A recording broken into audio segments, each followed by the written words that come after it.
네, 여러분 안녕하세요. 김진 목사입니다. 오늘도 역시 우리 말씀 목사 함께 보도록 하겠습니다. 오늘 말씀은 요한복음 19장 1절에서 13절 말씀.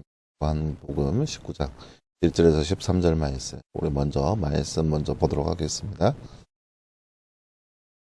그래서 빌라도가 예수님을 데려다가 채찍질하였다. 군인들이 가시로 관을 엮어서 예수님의 머리에 씌우고 자주색 겉옷을 입히고 그분께 나와서 유대인의 왕 만세라고 말하며 그분의 뺨을 때렸다.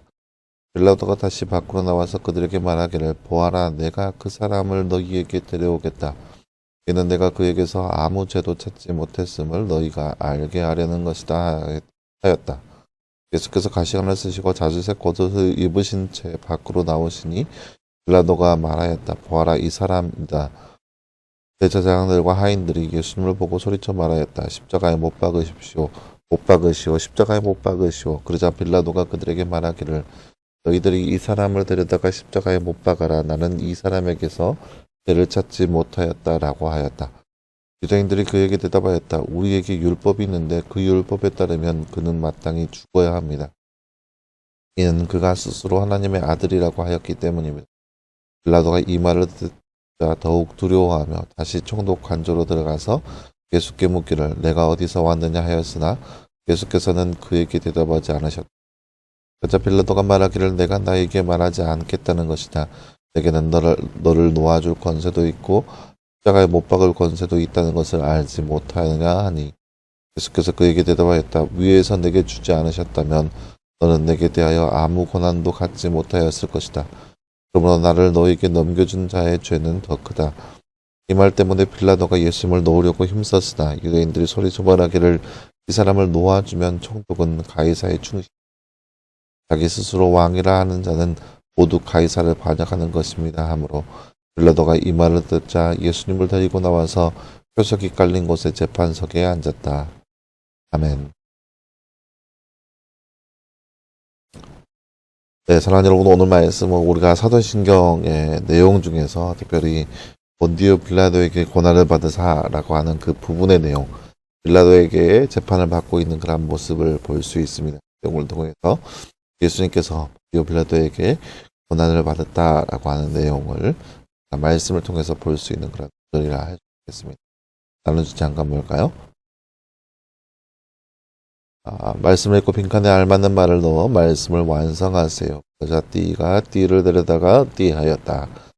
오늘 말씀 1절 말씀. 그러자 빌라도가 예수님을 데려다가 채찍질을 하였다. 오늘 말씀 1절 말씀입니다. 빌라도는 예수님에게서 죄를 발견했나요? 오늘 말씀 4절 말씀 하반절 말씀 보면 이는 내가 그에게서 아무 죄도 찾지 못했음을 너희가 알게 하려는 것이다 라고 빌라도가 이야기하고 있죠.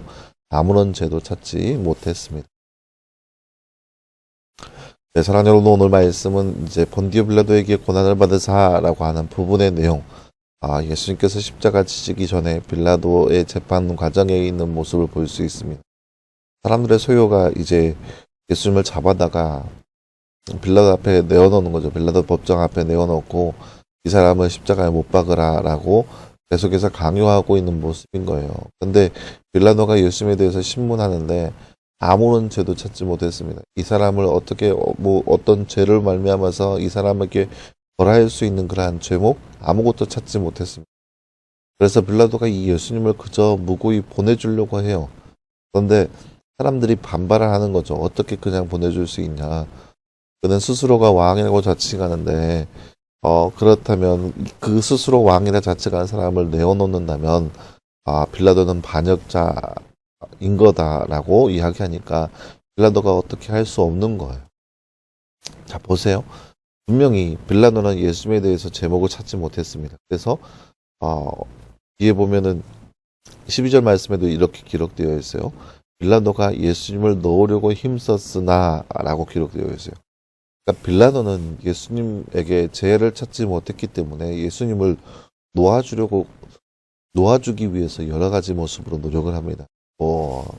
그들의 관례에 따라서 죄인 한 명을 내보낼 수 있는데 내가 이 사람을 풀어주는 것이 옳지 않냐 몇 가지 이유를 대면서 예수님을 풀어주려고 해요. 그 이유가 빌라도 스스로가 예수님에 대한 두려움이 있었어요. 오늘 말씀을 보면 어, 예수님께서 11절 말씀에 위에서 내게 준 자는 뭐 이렇게 얘기를 하죠.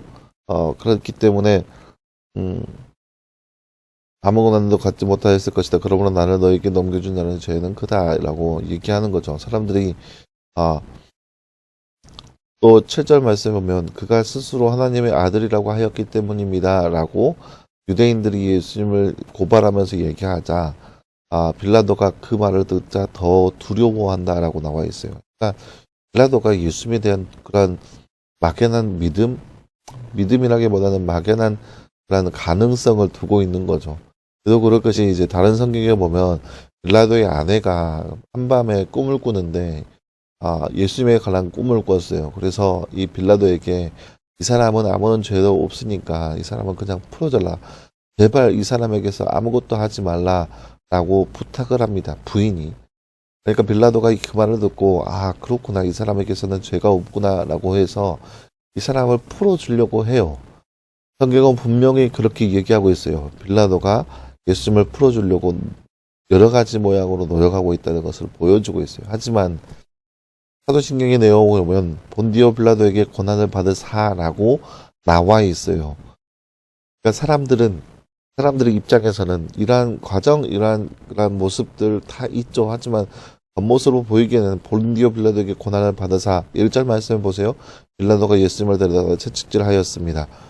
물론 이렇게 행한 이유는 관례에 따라서 이 사람의 죄악은 여기까지다라고 보여주는 퍼포먼스일 수도 있어요. 하지만 중요한 것은 사람들을 보기에 본디오 빌라도를 통하여서 예수님께서 고난 나가셨다는 그 사실인 거예요. 빌라도가 얘기했죠. 본인 스스로도 얘기하기를 너를 풀어줄 고난도 있고 너를 십자가에 못 박을 고난도 있다라고 얘기해요. 그러니까 빌라도는 그 모든 고난 권세 다 가지고 있었어요. 예수님을 무거이 풀어줄 수 있는 그런 힘, 능력이 충분히 빌라도에게 있었어요. 하지만 빌라도는 그 예수님에 대해서 예수님에 대한 믿음이 없이 예수님이 하나님의 아들이란 믿음이 없이 그래서 그 믿음이 없으므로 자신의 그 미래를 위해서 자신의 출세기를 위해서 예수님을 풀어주는 것 대신 예수님에게 십자가를 부여합니다. 사람들의 소요가 일어나서 너가 예수를 풀어주면 너는 반역자이다. 이 이야기가 나오면 자신은 이제 그 뒤로 출세길이 막혀버리거든요. 여기에서 소요가 일어난다면 유대인들의 소요가 일어난다면 로마의 그 통치 안에서 로마 황제의 통치권 안에서 이 사람이 더 이상 출세할 수 있는 그러한 기회를 완전히 놓쳐버리고 마는 거예요. 그렇기 때문에 빌라도가 실제적으로 예수님을 향하여서 놓아주려고 많은 노력을 하였지만 그럼에도 불구하고 본디오 빌라도에게 고난을 받으사라고 우리가 고백하는 것은 빌라도가 그러한 자신의 고난 권세가 있음에도 불구하고 그것을 행하지 않고 자신의 사리사욕을 위해서 예수님을 십자가에 못 박게 했다는 거예요. 이 사실이 우리가 본디오 빌라도에게 고난을 받으사라고 고백하고 있는 내용이라는 거예요. 사랑하는 여러분, 오늘 말씀을 통하여서 예수님께서 빌라도를 통하여서 고난당하시는 모습을 함께 살펴보았습니다. 예수님은 그 성경의 말씀을 모두 응하게 하기 위해서 이 같은 그러한 고난을 달게 받으셨습니다. 오늘 말씀을 바라보면서 우리를 향한 그 예수님의 사랑, 우리를 위하여서 그 모든 고통을 다 나가신 그 예수님의 사랑을 늘 묵상하며 살아갈 수 있는 삶, 그런 삶이 바로 저와 여러분의 삶이 되기를 간절히 소망합니다. 함께 기도하겠습니다. 사랑하는 하나님 감사합니다. 주님, 오늘 말씀을 통하여서 우리가 예수님께서 본디오 빌라도에게 고난 받으시는 모습을 우리가 말씀을 바라보았습니다. 예수님께서 친히 우리를 사랑하여 주셔서 이 땅에 오셨고 또 이 땅에서 미천한 사람을 통하여서 고난과 고통 또 죽음에 이르기까지 그 모든 것들을 행하시는 모습을 우리가 말씀을 통해서 바라보았습니다. 이처럼 우리도 이 땅 가운데 살아가면서 우리를 위하여 고난 당하신 그 예수님의 사랑을 날마다 기억하게 하시고 그 사랑에 보답할 수 있는 우리의 삶 될 수 있도록 주께서 늘 함께하여 주시옵소서. 모든 말씀 감사드리며 살아계신 예수님의 이름으로 기도하였습니다. 아멘. 네, 여러분 감사합니다. 오늘 하루도 늘 말씀 안에서 승리할 수 있는 저와 여러분 되기를 간절히 소망합니다. 날씨가 쌀쌀한데 감기 조심하시고 내일도 역시 말씀 묵상 꼭 기억하시고 말씀 묵상을 통하여서 늘 하나님과 가까이 갈 수 있는 여러분의 모습 되기를 간절히 소망합니다. 여러분 수고했고요. 내일도 역시 말씀 묵상으로 함께 찾아보도록 하겠습니다. 여러분 수고했습니다.